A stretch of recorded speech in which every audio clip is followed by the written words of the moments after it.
Hey, good afternoon, everyone. I'm Howard Berger from Realcomm, and we're broadcasting here from Cortec 2024 in San Jose, California. And I am honored to be here with Emmanuel, CEO and founder of Alosanar, and Michael Beteag, senior principal consultant from Alosanar. Gentlemen, really great to have you here. I'm sharing the table with, I think, two of the most significant thought leaders and highly credentialed thought leaders in the smart building space in our industry. And for folks who don't know you, I think it'd be good to take a few minutes and talk a little bit about your individual journeys. Maybe we'll start with you, Emmanuel. Sure. Thank you, Howard. It's wonderful to be back at Cortec. I think the crowd, the audience, the ambience is always, as usual, fantastic. Thank you for the invitation. As an introduction, my name is Emmanuel. I have over 2 decades of experience in designing, building, and creating smart buildings. In fact, the last I checked, I have delivered around 200 projects across 31 countries globally. I worked with governments, helping them optimize how buildings are managed and how they should take care of labor associated with those buildings. I worked with industrial landowners in terms of how do you automate, connect, and drive optimization of industrial facilities. I worked with corporate real estate owners to build and enhance productivity within spaces. I had a long career at Microsoft where I oversaw digitization and smart buildings.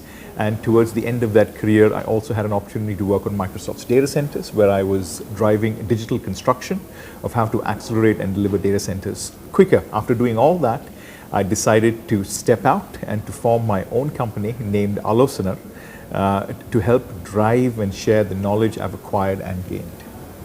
Thank you, Emmanuel. Very good, very good. My name is Mike Beteag. I am coming off of 2 multi-billion-dollar projects.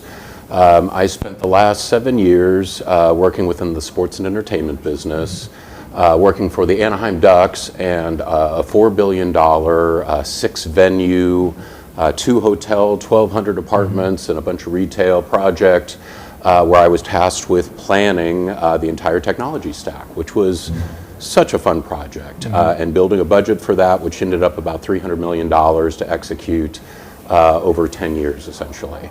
And so I literally spent thousands and thousands of hours working on this project and learning about all the capabilities, especially focused on experience, guest experience, user experience, but also operationally the staff experience on this type of environment. Through the course of that, very interestingly, I actually met Emmanuel. Microsoft, who's a big partner in that OC Vibe project, introduced me to him and said, look, Emmanuel's not a sales guy, he works with our global real estate folks, and he's a smart individual, and we think you'd like to talk to him. So I was able to sit in front of a whiteboard for essentially a day where he sketched out for me the entire software platform, hardware capabilities of sensors and everything from energy all the way through transportation, security, etc. And I literally walked out of there with a man crush on Emmanuel, because the man is brilliant, mind you. But what I found was the key to planning these type of multi-billion-dollar projects is early and often, but further, identifying mission, vision, values of the overall project, but then taking that back and helping from a technology perspective, which Emmanuel did in his world, I did in my world. What is the North Star? What are we trying to accomplish? What levels of experience and outcomes do we expect so that we can deliver these? And so when you are planning a $300 million budget, you got to start somewhere. That's where we started. And so all that to say, Emmanuel and I have joined forces this year together.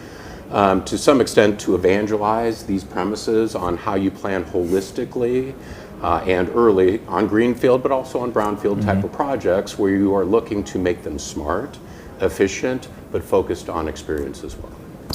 So, gentlemen, is the focus of Alosanar mainly advisory services, or are you actually looking to be a technology provider also?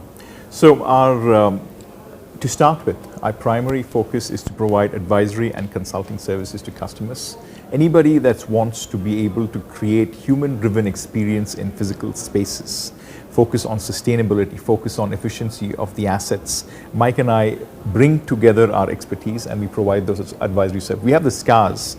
We have delivered billion-dollar programs globally, and our vision is to help accelerate these deployments so you can have better, cleaner, efficient buildings and happier, more productive people.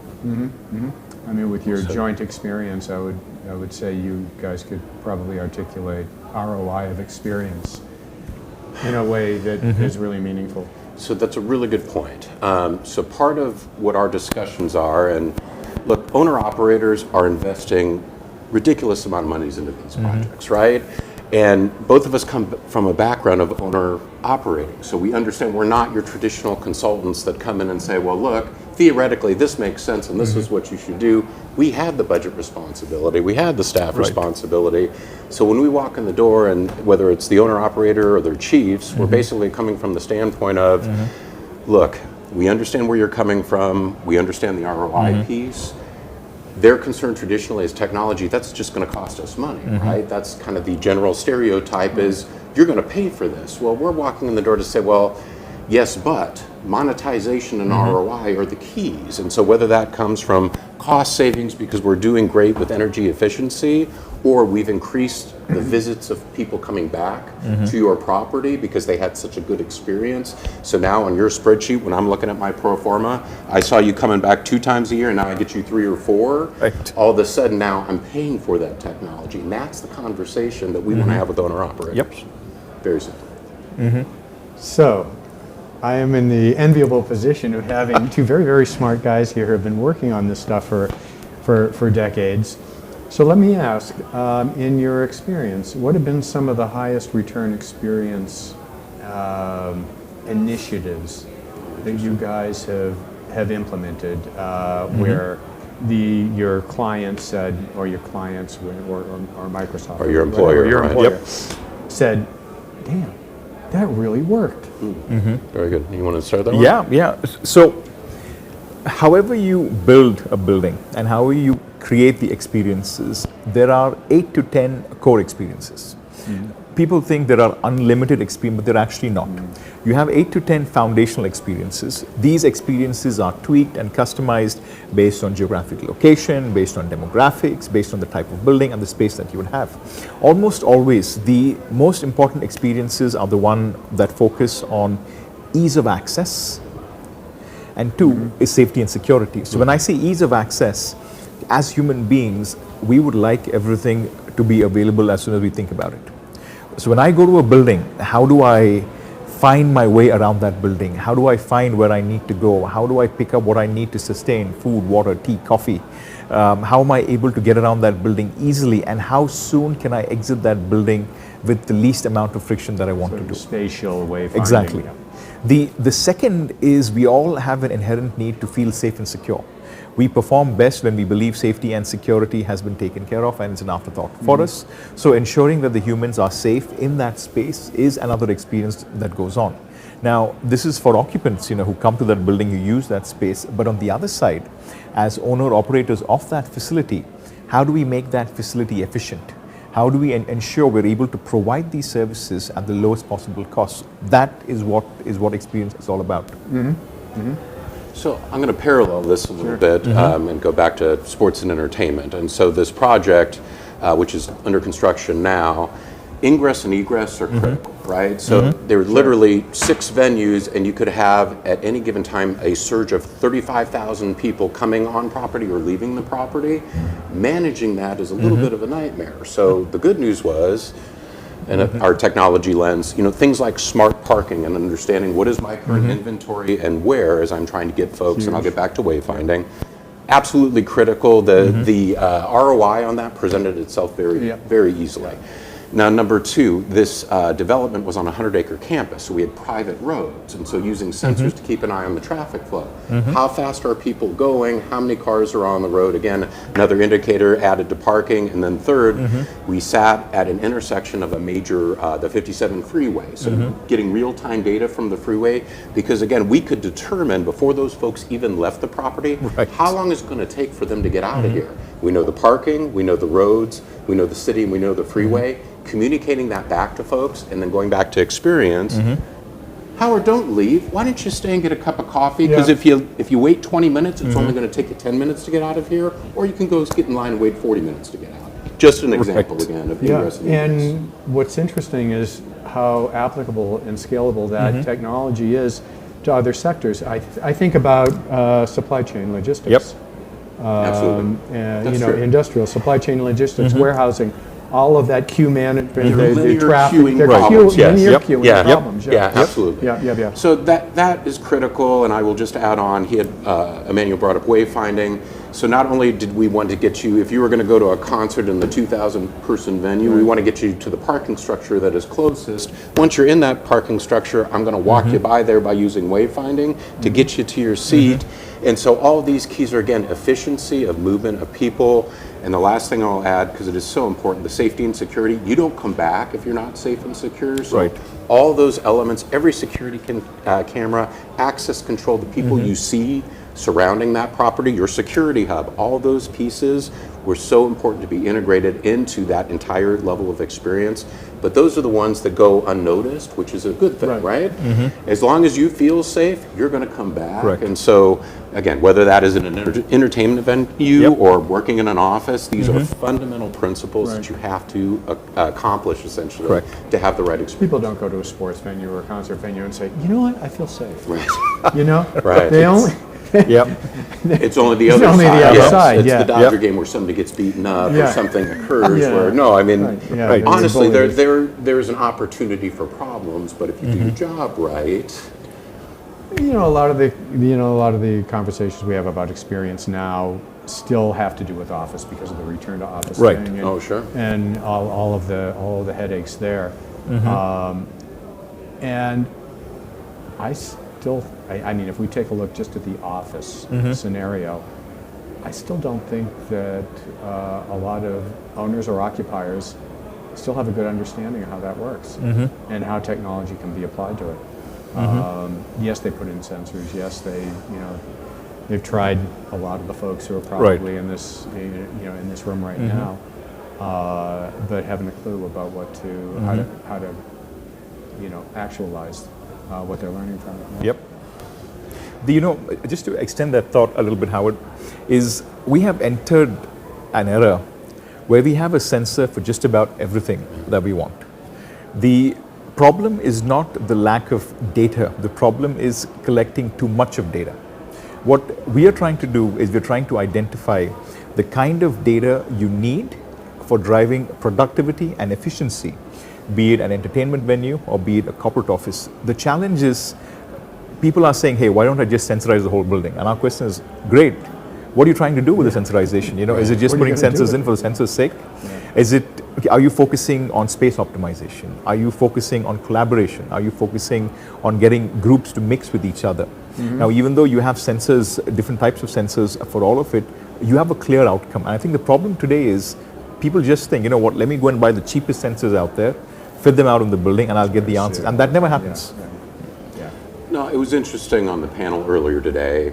The question came up, do we have the technology we need to enable smart spaces? And the answer across the board from everyone was absolutely. But the key is your approach and the organization and the management of that data. The tech is there. The alignment. The change management was huge. No, that's, again, because as you are going in and doing these things, the ramifications, and I think 3 or 4 people actually brought that up in the course of today, so agreed. But this is kind of the offset where tech guys come in and say, okay, look, we're going to make your life better. Number one, solution. Yes. Number one, you get nervous because it's going to cost me money, and I don't know what the return's going to be. And number 2, I'm going to have to do stuff differently. So that's part of our job is to help make that. No, I think you guys are exactly in the right place at the right time. That's something I see the industry struggling with, across multiple sectors. I know you guys are getting a foothold in the industry. I know it sounds like you've already got a pretty good jump start with some significant clients. What do you see for Alosanar in the next 12 to 18 months? So that's a great question. what do we see for the next 12 to 18 months? Our hope is people could capitalize on the expertise that Mike and I bring. People could capitalize on the network that we have. They'll be able to build a lot more productive and efficient buildings. Now, you spoke about ROI, Howard.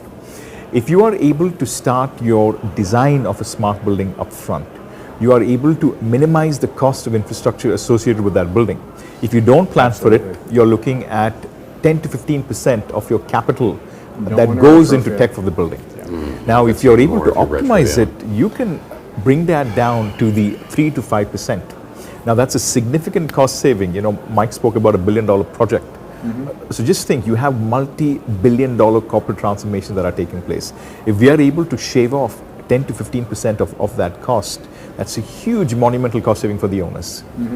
I would say our traditional approach is to go to folks to say, look, you can't be early enough in your planning, right? And look, there's so many facets, as you know, to the development.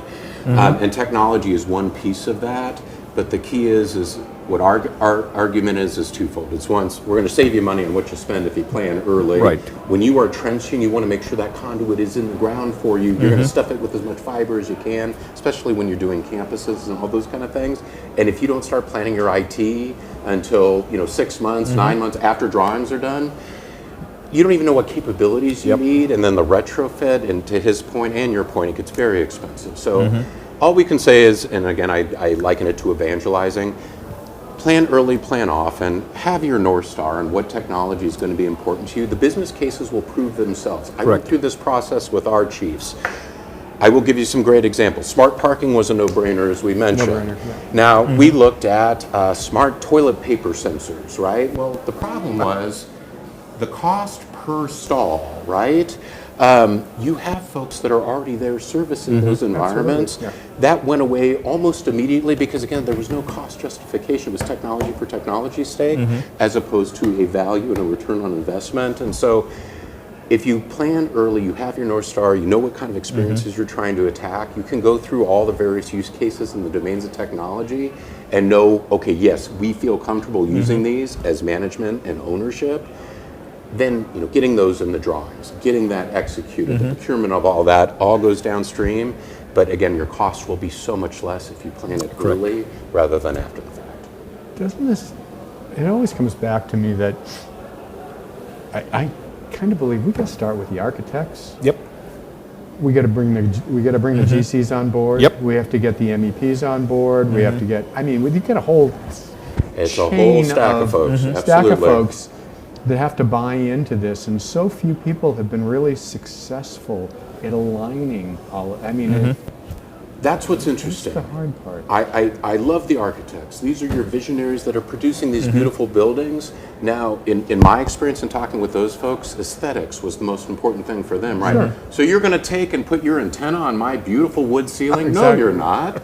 Well, okay, let's talk about this. We want to give you a capability. Ownership says we have to have this capability. We don't want to ugly up the building, sir, And so that is an important conversation. Your MEP guys, they know how to get that stuff in the drawing. They have all the experience in the world, all the projects they've done, but they're still looking for the vision of what are you trying to accomplish? I'll do whatever you want and get it in the drawings, but help me understand, what are you trying to accomplish here? And so where we come in as call it owners technology reps, we want to represent the owners and say, okay, look, that whole chain of folks, we're working for the owners, we're making them happy with their mission, vision, values, but we're going to make your lives easier too because we're in early, we are planning, and we're going to save everybody money and time because we got it, which is our goal. Yeah, that's super important because I'm not sure all the MSIs, quote unquote, get it out there. That's hard work, right? Those are amazing, complex, ridiculous efforts. It is. And usually those folks are coming in after they're like, well, here's the plan. The way I would, compare it, Howard, is you have, everybody focuses on their domain or their vertical. If a building has to be productive, it's not about being just aesthetically beautiful or being technologically advanced. It is like you have your senses. It has to appeal to your sense of touch, to your sense of sight, to your sense of feel, to your sense of hearing. Weaving all that together is what the vision for Alosanar is. We bring all that together, bring different stakeholders across the board and say, guys, this is the outcome of the program or the project. The building is not just a beautiful building. It's not just an intelligent building. It is a building where people across multiple generations will want to come and use that space because that space has value for each one of them. Driving that outcome across the construction landscape, across the design landscape, and the operations landscape is what Alosanar aims to do. I can't wait to showcase a couple of your projects, hopefully in June, Yep, and demonstrate how this works. perfect. Let's do that. Absolutely. Well, I want to thank you both. This was a great Thank you, Howard. conversation. Appreciate it. Thank you. Thank you.